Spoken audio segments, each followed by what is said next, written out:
Ndirikufungane kunaka kwenyika iyo ndichasvika kwawira netsitsi ndichamira namuponesi ndichawa nenyerezi here ndichawa nenyerezi here chiremba mumanheru zuva rawira nomukanda poneswa towe kumusha ndichawa nenyerezi here musimba ratenzi ndoda kunamata ndiwe semuwani wemweya nyerezi yakupenya igawe yangu pamusi unachisa kwasho ndichawa nenyerezi here chiremba mumanheru zuva rawira nomukanda poneswa towe kumusha ndichawa nenyerezi here ndichafara ususu wa Jesu nomuparukudzo narini zvichandifadza mushawe ndarama kuti ndikawana nyerezi chiremba ndichawa nenyerezi here chiremba mumanheru zuva rawira nomukanda poneswa towe kumusha ndichawa nenyerezi here ndichafara kuona usu wa Jesu nomuparukudzo narini zvichandifadza mushawe ndarama kuti ndikawana nyerezi chiremba ndichawa nenyerezi here chiremba mumanheru zuva rawira nomukanda poneswa towe kumusha ndichawa nenyerezi here ndichawa nenyerezi here chiremba mumanheru zuva rawira nomukanda poneswa towe kumusha ndichawa nenyerezi here.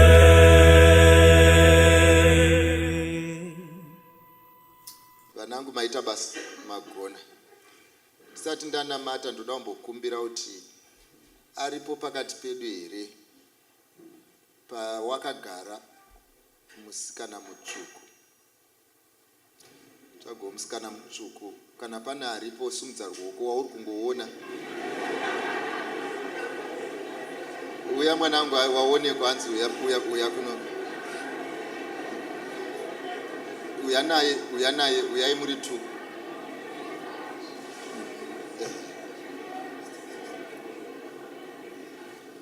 uyai muri tu vanangu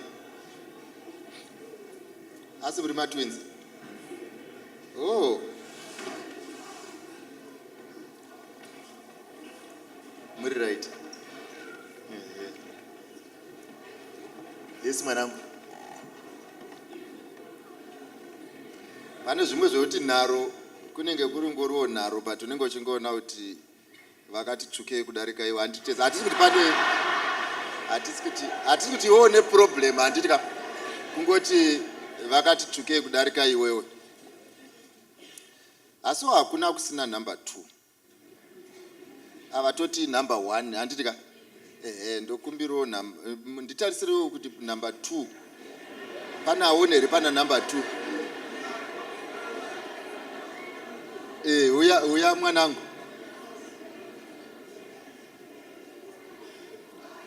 ndokumbirawo kuti kana pane umwe akafanana nauyu ka mumba uya sweetie, come my love, come my daughter.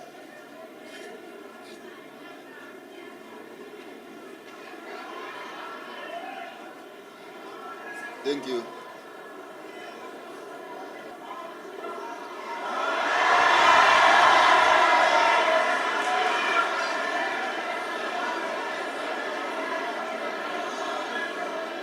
Ina handizo hangu zvamuri kuona inini zviri kuita kuti muite maita vanangu mauya kweiwo wazotiza sei nhai korista watiza sei ndakuti igarai pano kamuri 2 asi hamusi youth uyai muri 2 zvokuti wakasviba imwe nyaya iyo hayi.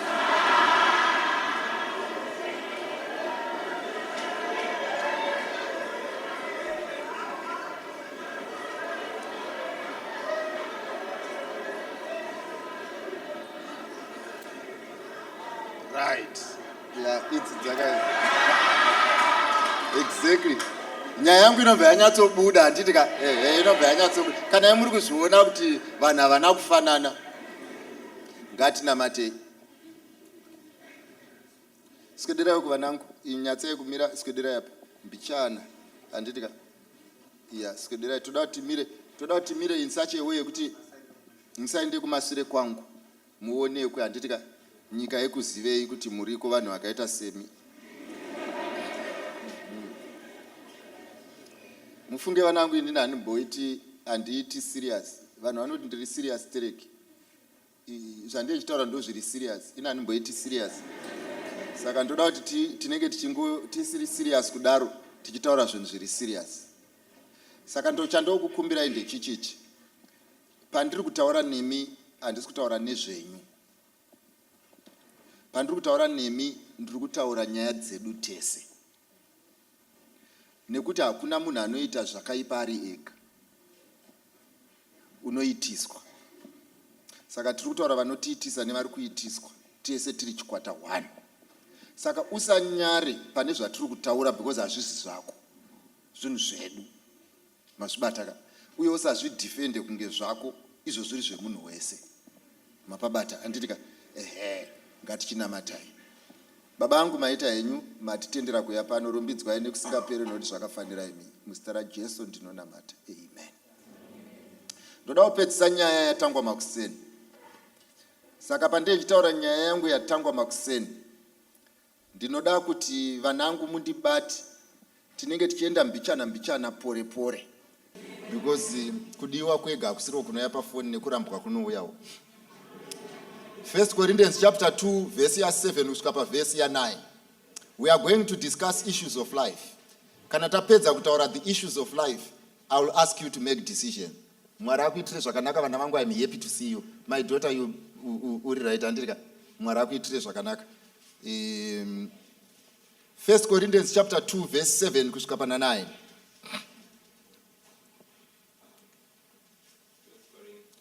First Corinthians chapter 2 7 to 9. Verse 7. Yes.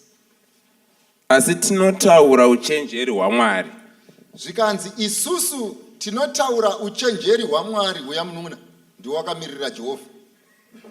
Zvikanzi asi tinotaura uchenjeri hwaMwari iye musiki wedenga nepasi. Wakawanzika. Zvikanzi asi uchenjeri hwaMwari hauzi pachena kune vakatarira. Wakafukidzwa. Zvikanzi wakafukidzwa. Uri kuzinzwa mwanangu handitezeka. Zvikanzi tinotaura uchenjeri hwani? hwaMwari.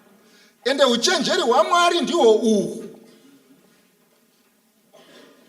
Asi chinonetsa ndechinoti uchenjeri hwaMwari uhu hauoneke pane vanotsvaga uchenjeri. nekuti hwakafukidzwa neava, hwoita sehusipo, iwo huripo hawo. Nekuti kana uchiita analysis, unonyatsoona kuti apa zviripo, asi chisingazikanwe nemunhu ndechekuti zvemunhu zvinogona kufushira uchenjeri hwaMwari, hukatorwa sehusina basa, ukapedzisira wakabata hwemunhu uchisiya hwaMwari. Asi Bhaibheri manje rati, inzwa mwanangu, ndambodzwa zita rako, matanonzani? Yolanda, uona teichikunyeya. Isi hatiite zvekumbonyera panze muchechi imomoka 1 tomba tatongopedza nyaya yedu, ati kumbomirira kuti hanzi azoenda kumba. Tonyeya tiri muno. Saka Yolanda, inzwa mwanangu, vanangu mundibati. Handiteseka, muri vana vangu ndokudai sikamboiti. Saka mundibati. Zvikanzi, mwanangu, uyo ane zvaari kutsvaga. Asi Mwari anoziva zviri munhu mukati, anoziva zvaanoda. Saka Mwari ane wisdom yake yekuti akaigamuchidza uyo, anosarudza zvinoenderana nezvaanoda. Titeseka. Zvikanzi, asi chiri kunetsa panyika ndechekuti God's wisdom has been veiled, kana kuti yavharwa nemano evanhu.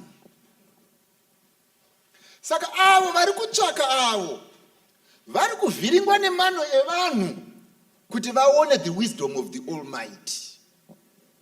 Wazvibataka? Yes. Wakatemerwa kubwinya. Zvikanzi, asi uchenjeri uhu hwaMwari ukahutora hunokupa glory.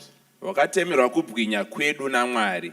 Saka Mwari aida kukupa glory, akaiisa muzvinhu zvinozvidzwa, zvekuti vanokuona vanoti hauna chaunacho, nyamba ndoone zvese. Clear? Saka uchenjeri manje uri kuti iwewe uri kutsvaga musikana mutsvuku. Mwari ndokuviga musikana mutsvuku muuchenjeri hwake. Iwewe otora uchenjeri hwaMwari, zviri nyore kusangana nevatsvuku. Upabati. Handi tinoziva kuti vana vamazuva ano, ukangoti ndoda mutsvuku vanokugadzirira, ukati ndoda mukobvu vanokugadzirira, ukati ndoda chii vanokugadzirira. Vanogadzirwa nevanhu ava. Handiteseka. Asi apa tinotaura nenyaya wisdom of who? Of the Almighty. Mapabataka. Saka honai manje ndakukupai, ndakuchikuillustratirai zvamainga pano. Uyu mutsvuku, uyu mutsvuku, uyu tawirirana kuti number 2 enda kusire kweuyu. Yolanda tawirirana kuti number 2 enda kusire kweuyu. Hatisi kurapa kureba, turapa kutsvuka. Handiteseka. Saka usazoti hanzi mutsvuku wake but ndakareba. Hatara zvekureba panapa, tutara zvekutsvuka. Achidoni handiti. Fine. Uyu mutsvuku, uyu mutsvuku, uyu mutsvuku, uyu mutsvuku. Aiwa, imi mamo munyaya yacho yekutsvuka. Handiteseka. Ndikuona surprise yamudamba matora kuti muda kuita sei. Ndingotaura panyaya yekuita sei, panyaya yekutsvuka. Ndoda kuti munyatsopabata. Uyu torai kuti ndimambo weIsrael, weEgypt, anonzi Faro. Isusu tiri kuziva kuti Bhaibheri rinoti munyika yaFaro makanga mune vana veIsraeri vaive muubatwa. Mwari ndomva atuma Moses kuti enda unotora vana vangu vari kuEgypt. Moses ari kuuya kuzotora vana vaMwari vari kuEgypt. Zvinorevei? Zvinoreva kudai. Haugone kuenda kuJapani kunotora vana veIsraeri because havazi ikoko. Saka unofanirwa kutongoenda kuna Faro nekuti ndokwavari. Kumwe kwese ukaenda havako. Saka chinoitika manje, ngachititi ndiga simuka mfana. Ngachititi ndiga manje. Ndiga akamirira musikana anoda kuwanikwa. But remember, Mwari ari kuti ku Israeli ndo kwauri kuenda. Asi vana veIsraeri vari ku Egypt. Asi Faro haadi navo. Yeah, munonzwa. Saka uyu the first thing chaanofanirwa kuita kuenda ku Egypt. Zvikanzi asina Mwari, here is my wisdom. Paunosvika ikoko Faro ane nharo. Saka ndoda kuti ukasvika ukakanda chitanda pasi chinoita nyoka. Sorry. Vagwadziwa ndazviona. Ndajaira kurova vakaoma mitezo andireseka. Now zati wao nakoma mtezo usvika ipapo. Now asi kana wasvika uko Faro haadi navo. Pachatodiwa shura kuti vabude. Unoziva mwanangu, ndoda kuti ndikudze. Ukaenda kusina Faro, nyange ukaita shura rakaita sei, haagone kuburitsa vana veIsraeri because haana. Wazvibata. Saka hugone wewe kunoita mashura pasiripo. Zvakafanana nekupfimbwa nemukomana asingarore. Yesi, vana veIsraeri uri kuvada. But apa havabude, pamuri ipapo havabude. Saka mashura esa uri kuperforma ekukisa nekukiswa, uri kungoperforma zvako, but kana mapedza kukiswa hakuna mwana weIsraeri achabuda apa because hapana chi warasika pana Faro. Saka ona manje ava vakamirira nyika, ava vakamirira Jehovha.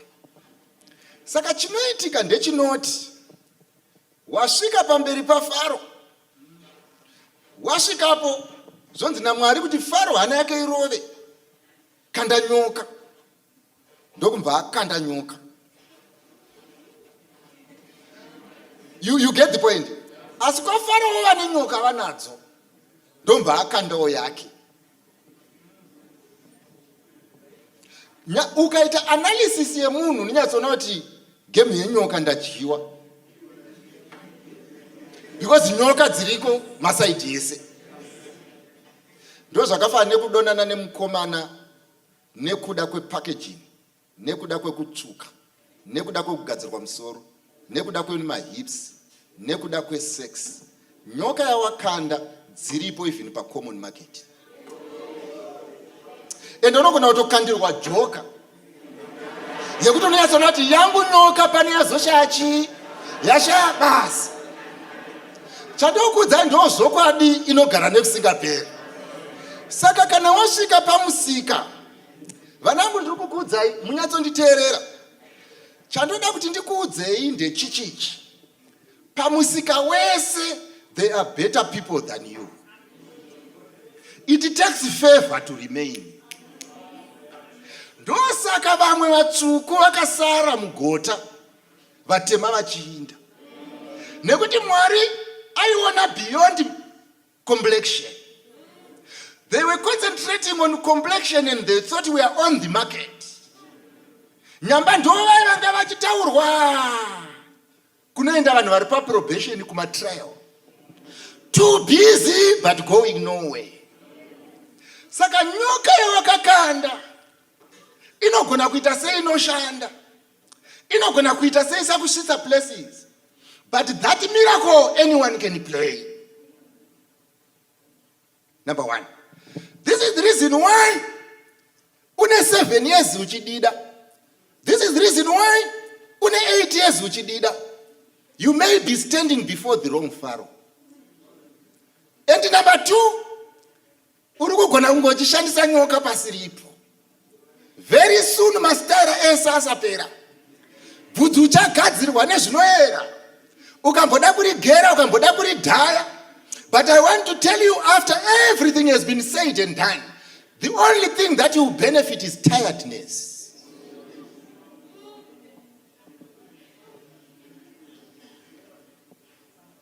Ndotaura hangu sendotamba, asi ndorevesi. Anongoziva Faro kune vana veIsraeri ndiMwari musiki wedenga nepasi. Yakandwa, Bhaibheri rangu rinoti, yaMozisi yakamedza yauyu. Ndokumva vaziva kuti izvo Jehovha uneni. Asi ukachiona mukomana wako ane vasikana vaviri, nyoka haina kumedzwa. Unogona kunge uri mudenial yako nekuti ndiyega mwana wabusinessman paGokwe Center. But ndoda kukutaurira ndezvekuti izvo ubusinessman hwepaGokwe Center hwemunhu iyeye hauuyi kumba kwako kana Mwari asina kukufevhera. Uchazvirota zvikashaya basi. And do you know some of the things that you call depression is you believe kuti by prayer kuenda kuJapan kuchabuda vana veIsraeri kunyange uchiziva kuti vari kuEgypt.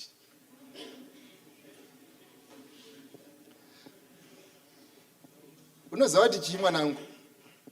Kurara nemukomana haizi style yenozikanwa kumba kwenyu chete. Any fool can play that game. Nyoka yako ichamedzwa nevanogona kudarika iwe pazvinhu izvi.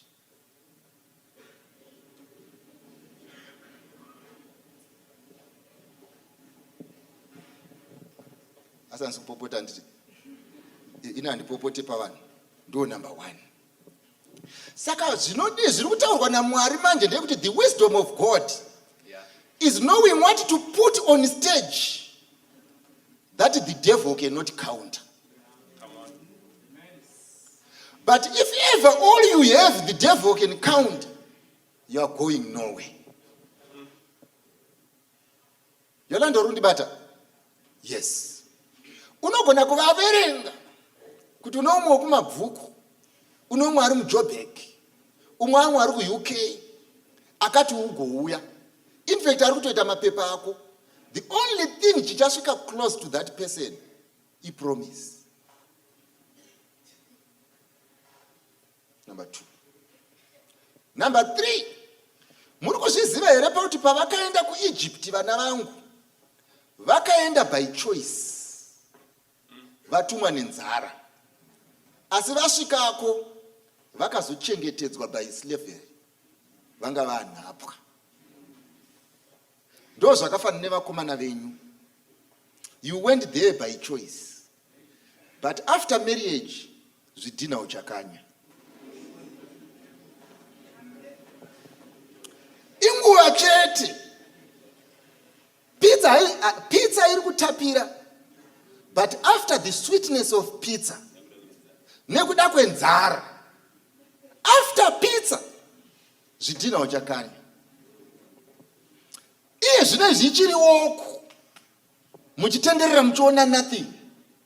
But very soon munenge muchifamba muchinoona tete. Pane nyaya. After pizza, zvidhina muchakanya.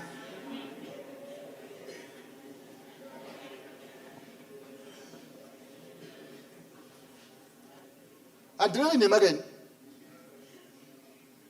Wasinzwa Yolanda.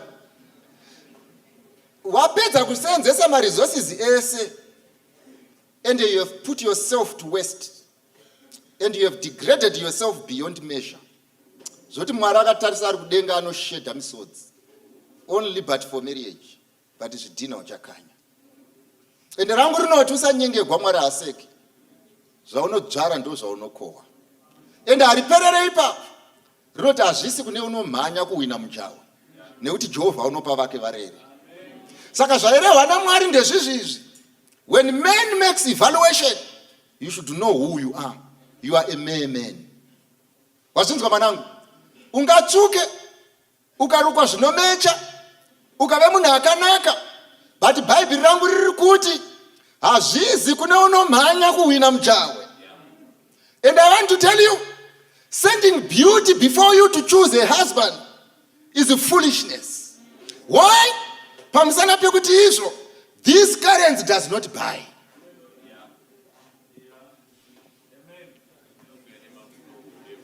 Yes.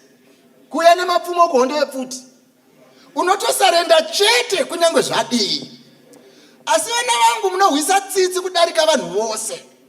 Pamusana pekuti zvamuri mwanangu, nezvawakarukwa, nezvawakasunga, nezvawakapfeka ndizvo zviri kuenda mberi kunokutsvagira upenyu.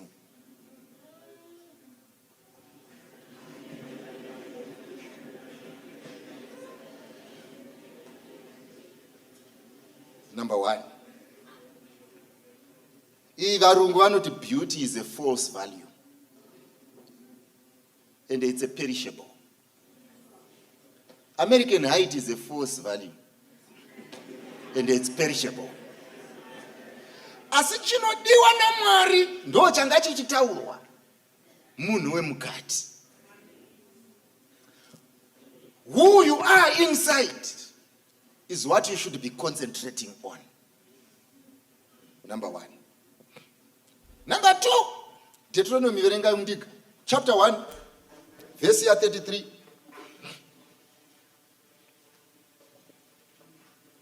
Toda kuti muone mwanangu, mirai nekutsvuka kwenyu imimi inewe uyavajoine, mirai nekutsvuka kwenyu. Akatsvuka stereki kusaidi uko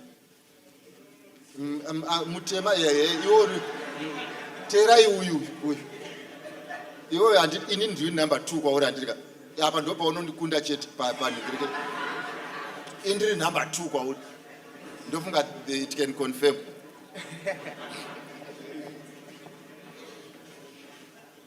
Inzwai munzwe kana ndichitaura ndichiti mirai nekutsvuka kwenyu kana kuti uyo mutema kwandiri hakuzi kutuka kana kurumbidza pamusana pekuti ndezvemahara izvi.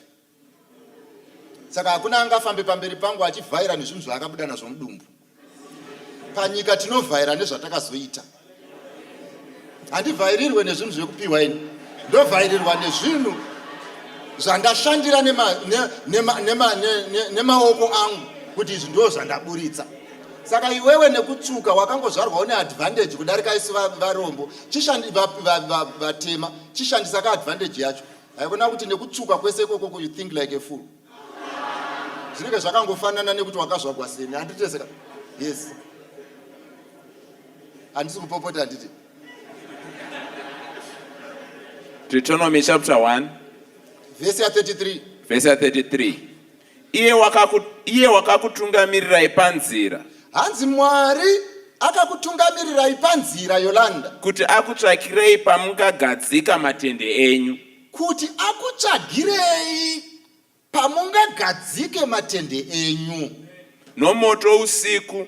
Nomoto usiku. Kuti akuratidzei nzira yamunofanira kufamba nayo. Kuti akuratidzei nzira yekwaakanga aenda kuti kunogadzikika matende. Yeah. Imamu wimi. Hanzi Mwari zvaakaita akatanga aenda mberi. Yeah. Vana veIsraeri vasati vauya. Ndokumva ati matende vachaisa papi zvikanzi apa. Zvikanzi kana vabva ipapo voenda apa. Kana vabva ipapo voenda apa. Kana vabva ipapo voenda apa. Kana vabva ipapo voenda apa. In the meantime, vana veIsraeri vasati vatosumuka vari kuEgypt. Mandibataka. Yeah. Vari kuEgypt kudaro havasati vatosumuka. Mwari ari kuziva pavari kunokemba. Yeah. Saka torai for example kuti uyu ndiye mwana weEgypt, uyu ndiye mwana weIsraeri asati asumuka. Ndiri kutaura pamachoices enyu ekuroorwa nawo. Mwari ari kuziva wazvibata mwanangu. Saka chiri kuitika ndechoti idzi dzasimuka manje idzi. Mwari ari kuti izvo hande mupfana ndomba vati pamara vacha ndo pane iyi. Idzi hadzisi kuda iyi zvikala iyi, dziri kuda iyi. Saka Mwari munjere dzake akatoenda mberi akaziva kuti iriko, ende akaziva painowanikwa, akaziva paivete. Saka Mwari haana confusion pachinhu ichi, anoziva kuti variko. Seconfusion yamunoita yandinoona paFacebook, vamwe vanoti hanzi hakuna vasikana vakanaka. Ini ndoziva kuti variko, hanzi tombotaura zvaMwari. Inini ndoziva kuti variko. Vamwe vanoti zvaku panyika hapasina mhandara. Inini ndoziva kuti dziriko. Inini ndoziva kuti Bhaibheri rangu rinoti Mwari paanodzoka achaona vanhu vakarurama varipo panyika vari vapenyu. Saka hakuna munhu anogona kundiudza kuti vanenge vasipo. When panodzoka Jesu, there will be people qualified to enter heaven. Saka if whenever there is a problem in your relationship, it's between you and your boyfriend. It has nothing to do with the Almighty. Because the Almighty said, Paul anototi, nekuti isu vapenyu hatitongotangiri vakavata. Nekuti nehwamanda icharira. Zvikanzi isu nevakafa tichashandurwa tese. Zvoisa pachena kuti there will be righteous people when Christ comes. Saka kuti undiudze kuti hapana vasikana kwavo inhema. Kuti hapana vakomana kwavo inhema. The mind that is choosing is corrupted. They are there. Muno mandiri kuparidza dzirimo mhandara. Muno mandiri kuparidza varimo vari principled. Muno mandiri kuparidza mune vakadzi kwavo. Unfortunately, you are satisfied pamara. Because muromo mako mune maronda. Saka kwauri mvura iri kurapa. But hauziva kuti rwendo rwanga risiri rwekupedza maronda urwu. Rwendo rwanga risiri rwekurapa mudumbu urwu. Rwendo rwanga risiri rwemvura inovavira urwu. Rwendo rwanga rwakananga kakuKenani. Nokuti Mwari anoziva zvaunoda in his wisdom. Asi today you have settled for salt waters. Uchine mukaka zviri mberi. I am telling you, mwanangu, the abuse that you are getting in that relationship, salt water. Sleeping all over, salt water. Say usina kudaira phone yangu, salt water. Wanga uri pa up nani usiku wese, salt water. You have settled for salt water. Salt water. Asuka mbonzi kise mbichana, zinorapa maronda. And the reason why you are still there, it is because you think you are benefiting when you are not benefiting, because mwanangu kaniziva muridzi werwendo ndiJehovha. Kunogosvika sei kogore nemwacho usisati zvamira? Sei watosvika? Watova mukadzi weko nekuti wakaintroducwa kuhanzvadzi yake. Watosvika mwanangu naye gore ratiramira here. Saka dzasvika pamara idzi dzamirapo pa 2 years dzobva dzadispatchwa, dzomira panapa dzichichema dzichiti dzine heartbreak. Ngirozi padzinoenda kudenga dzinoshamisika kuti uyai muone zviri kuchemwa nachipo. Izvi as compared kune zvizvi. Famba mwanangu, famba usaope mtezo. Mwari ari kuti izvo dei wanga une maziso emweya, waiona kuti heartbreak yako Mwari anga achida kusvika newe apa, asi uri kuchema izvi. Ndo panobvunzwa kaneve pano pasi kuti uri kuchemei. Hauzivi here iwewe kuti at times Mwari anobvisa the ordinary so that he gives way for the best. Handisi kuramba vanangu kuti hakuna chinhu chinonzi heartbreak. But at times the things that are breaking your heart are not worthy. It's only that you have a false estimate of yourself. Unozvitarisira pasi. Dei musingazvitarisire pasi, musingarare kwesi. Unoziva mwanangu, indinomwa drink ini. Asi hakuna shop yandakambopinda yandakanzi testai musati matora. Kana one. Asi nekuziva kuti drink ndinoida, ndotenga ini. Ndatenga ndonomwa. Asi mushopu mako manje, stoku yakupera.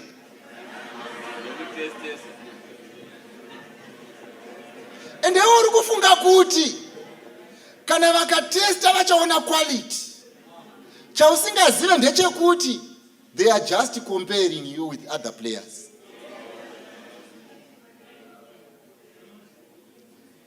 Number 2, Mwari omva ati abvisa izvo. Ukarebesa mariro, unochembera usati wasvika palevel 2. Ndikukuudzaini, kune vaya vakati hanzi izvo ndakarambwa ini, pari zvino ndakambomira, iro gore richienda.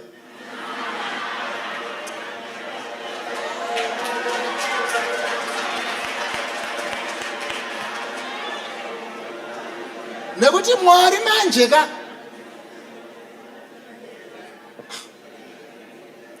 unoza vanhu vese varuseka iwe, nekuti Mwari manje ka Mwari paobjective yake hamiswi nemunhu. Urizinzwa mwanangu? Mwari ari kuti izvo, those who walk away from you have everything to lose and not you. Yeah. Because vana veIsraeri ndo vari kuenda kuKenani, arambira muEgypt ndiye anoluze. Saka iwewe hauchemedzwe nemunhu sezvinonzi ndiwongo uchibenefita. Murelationship ikaongo uchitotengesa product. And whoever decides not to work with you will be disappointed. But why are you being disappointed as though you were not selling quality?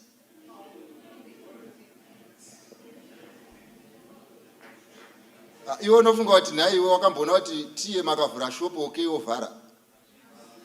Unoziva kuti zvichatengwa. Unofanirwa kutomira pamira every day otarisa oti izo George does not know what he missed. Uchizvirova chipfuva kwete kunogara pamba pasi iwe namai vako nanasisi vako mese muri kuchema chi izvi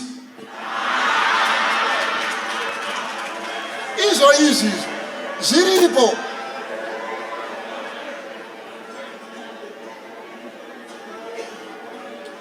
Asi handisi kuwanza tirika tutaura nyaya yependi, handitaura nyaya yependi chete, asi taura nyaya iripo.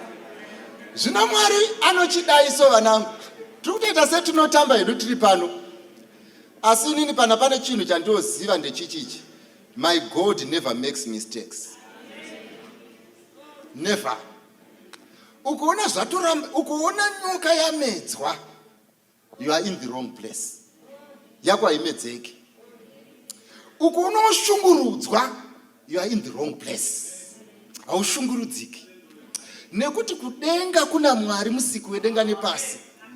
I know the plan that I have for you. A man may dispatch you from his plan, not from God's plan. Nekuti Mwari haabvunze munhu asati akuitira zvinhu. Mwari akatoronga zvinhu zvako.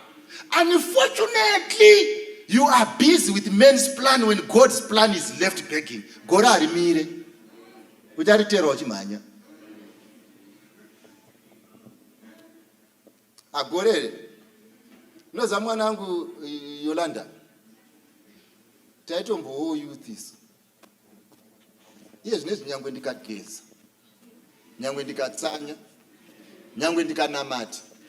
Handichaiti youth. Zvakadii? Gore rakaenda. Saka nyangwe ndikauya kucollege kwamunodzidza, handimbofungi zvokutsvaga mukadzi. Palevho iyo ndakatobva. Handifungi zvekudanana newe. Palevho iyo ndakatobva. Handifungi zvekurara newe. Palevho iyo ndakatobva. Handifungi zvekuenda newe paWhatsApp. Palevho iyo ndakatobva. Kwamuri mangofani nemari isingatengi kwandiri. Asi hazvireve kuti hamuite sei? Hamutengi. Asi munyika yandave hamutande maziki. Asi munyika yamuchiri anoshanda. Saka mukamira mukauya kwandiri haizotengi iyi. Asi mukaishandisa muri uko, you will invest. Saka kufunga vanangu hakudi kunofungira mberi. Nekuti mberi ujaya neumhandara hunenge husisiko. Kwandiri uku iyi currency haitengi. Asi kwamuri isenzesei neungwaro.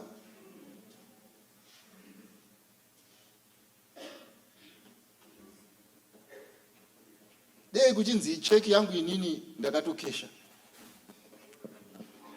Ndakungoona vamwe vachikesha dzavo. Vachikesha dzavo nditi dei vakakesha uko vaiona zviri nani. Dei vakakesha uko vaiona zviri nani. Vari kukesha. Ini yangu ndakatoita sezvangu ndakatokesha. Whether ndakabirirwa ndizvozvo, whether ndakazowana ndizvozvo, whether zviri kufamba ndizvozvo. Ini chandoda kungokudza mwana wangu ndechoti yangu inini ndakakesha. Ndakungowokerawo muchikesha dzenyu. Asi pamwe pacho vamuri kutambidza kuti vakeshe, hauyi nayo, hauoni kana sendi. Ndiri kukutaurira kuti donjo wakarima hako, asi hauwani kana mugove. Mwari wochiti izvo. Ndikabva newapo manangu, ndikati izvo hazvisi zvako, usacheme. Tarisa gore. Ndikabva newapa manangu, ndikati izvo hazvisi zvako, usacheme. Tarira gore. Ndikabva newapa mwanangu, ndikati izvo hazvisi zvako, usacheme. Ndiri kuitira kuti kudii? Wamurelationship yako yechi5 wakuti zvino ndikarambana naye vanhu vanoti kudii? Aiwa, gore harisati ramira.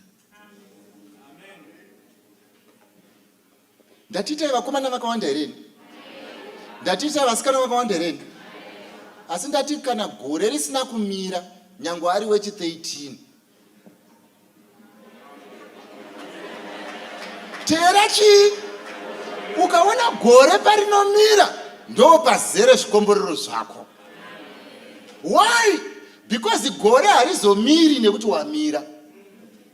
It will continuously go so as to prove you wrong. Vanangu, kune vaya vanonzi tine mabroken heart, zvinhu hazvisi kufaya, and what have you? Ndauya kuzokuudzai nhasi mumire pano. Mwari hasati afa. My God is still alive. Yeah. Chekupedzisira vanangu, I hope munonditeerera. Chekupedzisira vanangu, kune vamwe vari kunzi nevanhu hanzi wabva zera, wava 30, wava 32, wava 34, wava 39. Saka you need to double up. Mwari haaverenge mazuva semaverengerwa anoitwa nevanhu. And my God is never in a hurry. People marry at 40. People marry at 50. People marry at 55. People are always marrying. Munewspaper maitooneka mukachembereka ne 100 and something. Kakapedza kuroora manje uyu. Kachiti kanodowo munhu wekufa kakatarisa. So by the end of the day, issue iri panapa ndeyekuti izvo Mwari anoronga zvinhu zvake nenguva yani yake. Ndosaka manzwa makuseni pachinzi, seek ye first the kingdom of God and his righteousness, and everything else will follow. Mwanangu ndakararama neumwe musikana kwatakakurira kwedu kuchitumbisa uko. Akaroorwa at 39. She is happily married. Ndoda kuti ndikubvunze, vakaroorwa pa 20 nevakaroorwa pa 39 vakanzi mirai apo, anganzi akanonoka kusvika ndiani? Hapana, hakuna chinyowani chiri kuitwa nevanhu chiri kunzi izvo hapana achapuwa dhinari. Akapinda pa 24 idhinari, akapinda pa 30 idhinari, akapinda pa 35 idhinari, akapinda pa 40 idhinari. Neti wese angopinda akuda kubuda. Saka hakuna anoti izvo Mwari wandiregerera nekuti ndapfuura zera. Mwari haadaro, because my God is able. Musanyengerwe nenyika inonzi hanzi mako expire. Hanzi izvo unozobara vana waro vese vanenge vazodai, vese vanenge vazodai. Isu tine a very good example kuno kwatimboendi kure. President vedu vakaroora nemakore mangani vaMugabe. Vakaroora vakakura vakazvara vana nanhasi panyika panapa. Zvinoita mhani kuti munhu anoroora at 65 zvinhu zvake zvichinongofaya. Hapana chendingamboipa. Koinemero zvandotaura ndizvo kwadi uye zvingaite sei uye zvingatendwa. Usambofa wakachinja because man's clock has stopped. Kozeya imi muri panapa vanangu makapfeka zvichena mumusoro. Poto dzesadza hadzigadzwe pamoto usina hupfu. Unopera nguva uchitsvuka maziso uchipfutidzira moto asi unongobva uri empty handed. In fact poto yacho ungo uchipisa ichada kusukwa. Handizivi kuti vakomana makanzi kana mapiwa muchapiwa pension here kana kuti munovadii. But I want to tell you, vanangu makagara apo muri vasikana, some of you maifangwa kuita maambassador, some of you maifangwa kuita madoctor, some of you maifangwa kuita maengineer. The only thing that you are doing now, you are concentrating of thinking of a person who is not even thinking about you. And your basi riri kutoenda, makagara muri panapa, vamwe vachipasa maths, iwe uchipasa kiss. What I want you to know, makagara muri ipapo vanangu ndeyekuti izvo zviuya zviri mberi. Zvinoda dzikamai, pfavirai ngoma usiku hurefu. Saka hakuzi kukudisturbai vana vangu tikakudza kuti imbomirai, hakuzi kukudisturbai tikakudza kuti muchiri vadiki. Mirai vanasikana, mirai vanakomana, mumbosvika kwamuri kuenda neupenyu. Wear the first gown first before you wear the second one. Kuzviri kumbofamba wona mwanangu nemagonero wakauya uchiita pachikoro, chitarisa mafoiriro auri kuita because of a person. Wakauya iwewe usiri munhu wepornography, wawe pornography because of a person. Wakauya iwewe uchitya Mwari, hauchatyi Mwari because of a person. Wakauya iwewe uchikudza baba vako namai vako, hauchavakudzi because of a person. Kuwadi kumbotanga waita the engineer that is in you before you become the married person that you have become. In fact, have you ever realized that in this relationship you are not benefiting anything except you are contaminating the mind by thinking and over-exaggerating the person's worthy? That person is not worthy that much. He's just like a mere man like you. Anorara, agomuka, agodya, agoenda kuchimbuzi, agonogeza. Munhu uya waunoona aripo, pfungwa dzako ndo dzakadhakwa, dzakumuisa pazvinhu zvaasingade. What you are imagining is not what he is. Saka nguva yekupfimba vanangu ichauya. Takamboenda kuchikoro isu. Ini ndikakudzai pandakadzidza vana vangu kusvikira ndapedza high school. Handina kana munhu one wandakadzidza naye kuhigh school wandoziva kwaari. Kana one, umwe neumwe ane upenyu hwake. Vari kuIndia, vari kuIndia. Vari kuCanada, vari kuCanada. Vari kutambudzika, vari kutambudzika. Vakafa, vakafa. Umwe nemumwe neupenyu hwani neupenyu hwake. Ndo the honest truth. Cheziya muripo nhasi. Asi vanhu vese vaunoona ava hauzovaonizve. Saka do not disturb yourself by watching people who will never be present in your life. Vachaenda vese vamuri kuona. Ndo saka chikoro chino ichi chinzi Cheziya. Vari kuti kana uchinge wazosvika wabata mugove wako ugoziva kuti chinhu ichi ndakachiona nekubuda ziya. Asi kuwana mukomana kana kuwana musikana hazvidi ziya, zvinoda upenzi. At your age, it's a display of foolishness. It's not an achievement at all. I'm not talking to you semunhu ari bitter. I'm talking to you like a person who has been there. I want to tell you, at times you are failing because you are investing wrongly. Imbodzidzai. Wasinzwa mwanangu? Yes, imbodzidza. Kana mapedza kudzidza vana John havaperi. In fact, vana John vepaCheziya ndo mamwe marombe achanga achitenderera mukweko. Asi mana John vakakoma rimberi. Why do you want to be stuck on things that are not worthy? Wasinzwa mwanangu? Neheti dzenyu chena idzi. Yafai. Ndakuchiti inini. Ndigauya pano. Ndakuchiti inini manje. Inini upenyu hwangu wandinorarama every day. Ndenge ndichingotaura nevana. Ndo life yangu. Every day. Saka umwe musi ndakanga ndiri kuBruwaya. Kunondirangaridza vhesi inoti zvino Joramu akati achiona Jeho. Akati kune rugare here nhai Jeho. Zvikanzi ugare rwei kana upombo hwamai vako neupfeve hwamai vako Izabheri neuroyi hwavo huchiriko hwakawanda zvakadai. Every day I am reminded of that verse. Saka ndiga nhasi patauya pano ndoda kukubvunzai mubvunzo.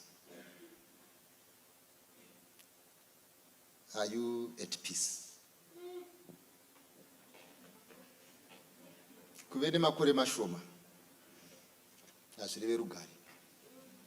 Kuve mwanasikana hazvireve rugare. Zvinowira vakuru, zvinowira vadiki. Uye zvinokonzerwa nevakuru, zvinowira vadiki.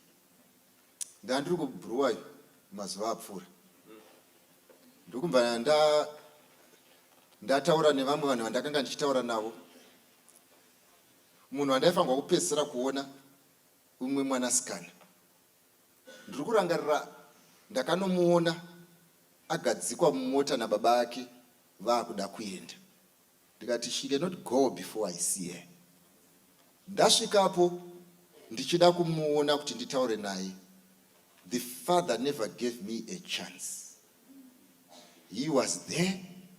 He wanted to see and hear everything. Then I looked at the daughter. Akatanga kudonedza musodzi. Ndokumva ndamuti, don't worry, I hear you. And the father said, Ati. And you know what? The reason why he was so worried, he is the one who was abusing my daughter. And she made sure she dies with an untold story.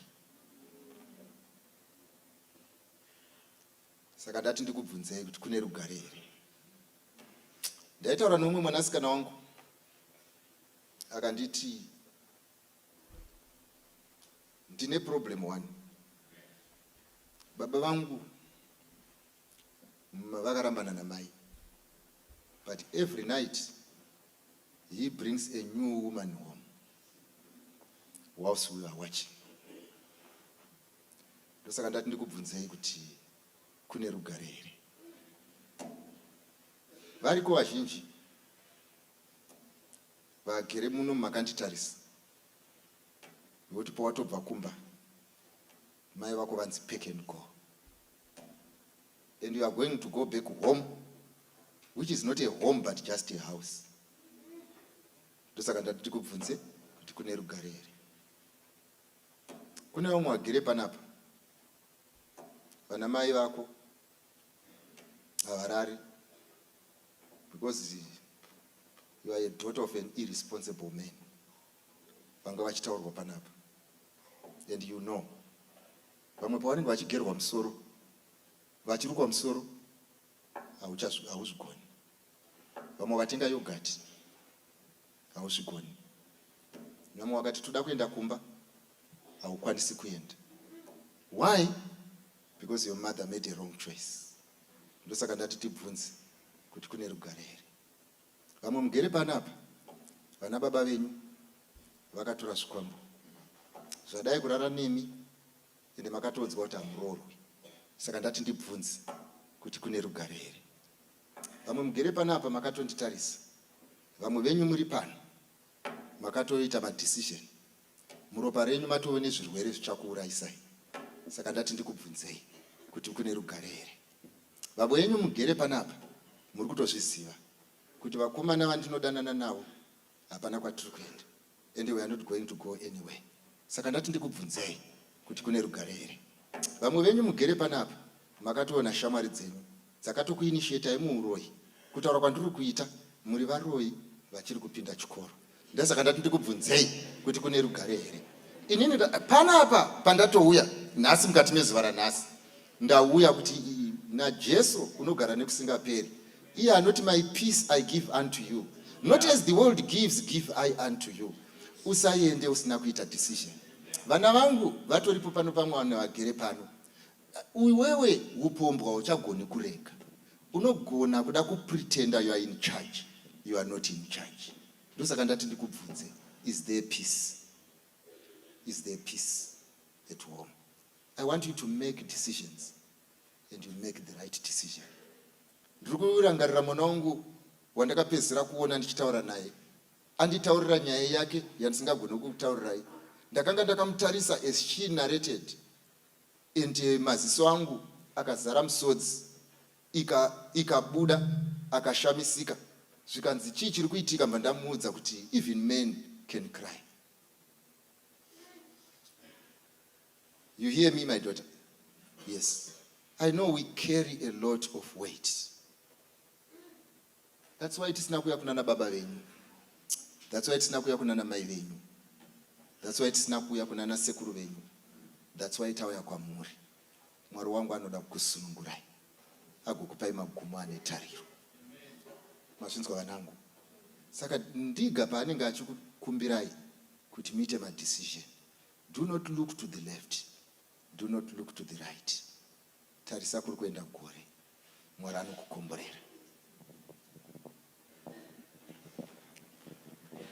Isaiah achitaura pamusoro paJesu achiprofitwa kuuya kwake, anonziko he shall be the prince of peace. Ndiye achanga ari muchinda werugare. Kureva kuti Mwari paaiunza Jesu panyika, aiunza Jesu nokuti aiziva kuti zviri kusangana navanhu panyika zviri kubvisa rugare. Saka Jesu zvaari kuuya panyika yashayikwa rugare, iye paachauya, he shall come as the prince of peace. And ndiye Jesu atauya naye pacheziya mukati mezuva ranhasi. Kuti kusina rugare kuve nerugare. Saka I want to invite you for a call. Ruda munhu ari kuti akatarisa life yake anoti Mwari muupenyu hwangu pane hondo, isaiwo rugare. Ndo prayer yake yekuti Mwari ndibatsirei kwandinobva, kwandinoberekerwa. Kune zveko ndinobva kuvanhu, zvekuvanhu tinozviziva usati nyepera. Kune zvinoitwako zvinoshayisa vanhu rugare. Asi uri kuti Mwari, handiri kubuda pano musina kuisa order nerugare muupenyu hwangu. Mwari, ndiruda rugare. Relationship yako, upenyu hwako, mafambirawo, kwaunga uchibva, past yako izvezvi inokutraumatiza. Ukafunga pawavata madeko, hana yako inorova. Zvaunoita zvinokushayisa rugare unozviziva. Zvimwe wakazviita zvikakushayisa rugare, ukaramba uchizviita iko zvino hana icharovi. Asi uri kuti Mwari, restore that innocence again. Ndibatsirei Mwari, ndiruda rugare. If that is your prayer, dakuti ufambe uchiya kuno kumberi pari kusumuka chechi yese. Ngatisumukei. If that is your prayer, dakuti ufambe uchiya kuno kumberi. Ngatiimbira koresa uya utiimbire zvinyoronyoro. Ari kuti Mwari, ini ndiruda rugare. Kwandiri kubva hakuna kumira zvakanaka. Handiri kubva pano ndisina kuita sarudzo yekusiya zviri kurega kundipa rugare. Yekuti Mwari mundibatsire, just make a way forward. Vhurai nzira apo vanhu vafambe vachiuya.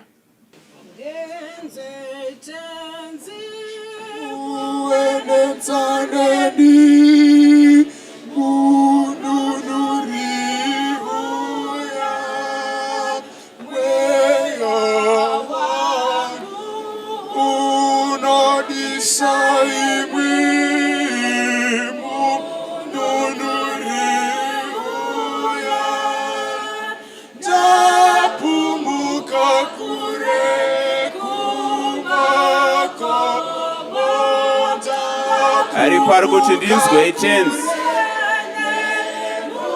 muve nemutsaneni. Kuti Mwari ndiitireiwo mutsa, ndihwireiwo urombo. Ndibetserei Mwari, ndibetserei. Ndibetserei Mwari. Handina banjima yekurara.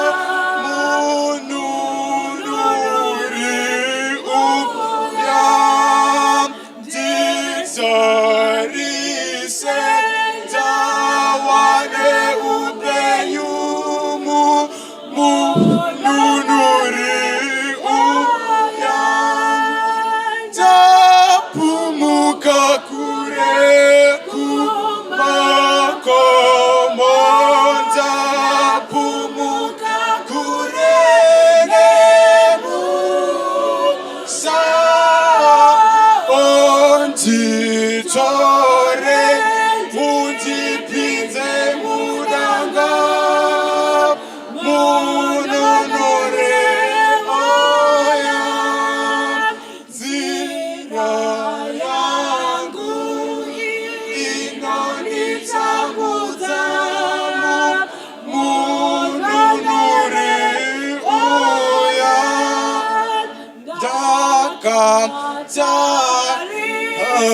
rudore mononore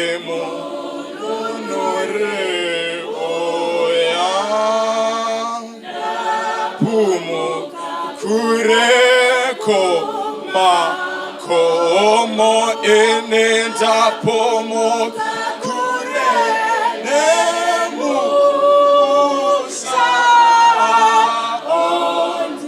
undito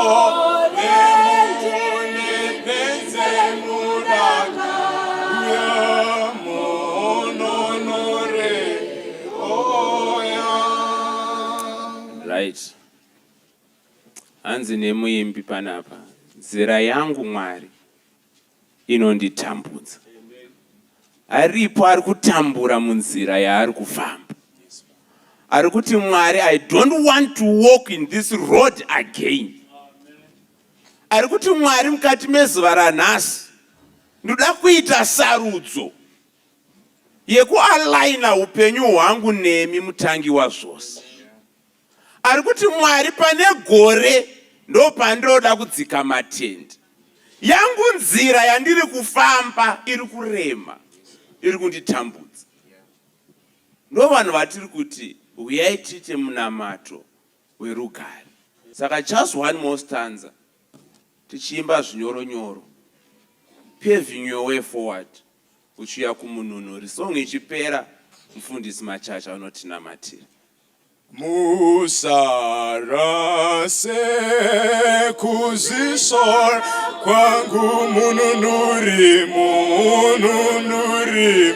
uya asemonde zemukuna mata emetenze mononore uya inindapumu koma komo enenda pumuka kure ne musa onte tore kuti mundipinze aemetenze mononore oya.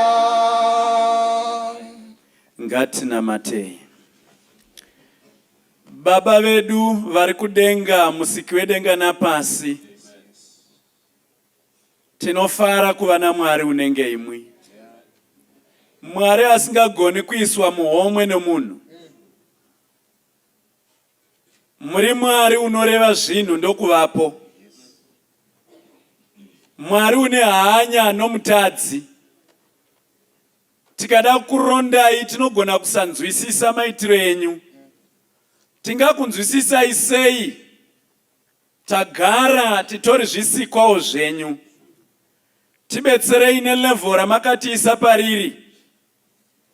Tigone kuona kwerudo gwenyu gwamakatiitira gunotsvaka kuti tive neupenyu husingaperi mamuri. Maita henyu imi Mwari munjere dzenyu kuronga programu iyo ino muine chimavarigwa chokusiya vose vasina rugare vave nerugare, chokusiya vose vakaremegwa vaturwa mitoro yavo nemwi, chekusiya vose vakasungwa namakashu akaipa adamburwa nezita raJesu. Maita henyu Mwari kubva mangwanani paguyo govaimba mataura pachena, munotura mitoro, munodambura makashu. Mukatevera tsvakai ushe hwaKristu kutanga nekururama kwake, zvose zvinovedzegwa kwatiri. Mukatevera Mwari muchitiisira pachena kuti patiri hapafanirwi kutivhiringidza zvatichazova. Muchiisa pachena mavhalisi, asi mukati memavhalisi iwayo muna mabwe arimo, ende bwe racho ndimi Jesu Kristu. Tinoziva kuti muri Mwari unokurira. Marapanura nyaya iyi pachena, mukaiwaridza zvinodikanwa nekunzwiswa nenjere dzedu, kuti kana tinge toona zvinhu zvaminama titarise pagore, nekuti imi hamugari nzvimbo imwe.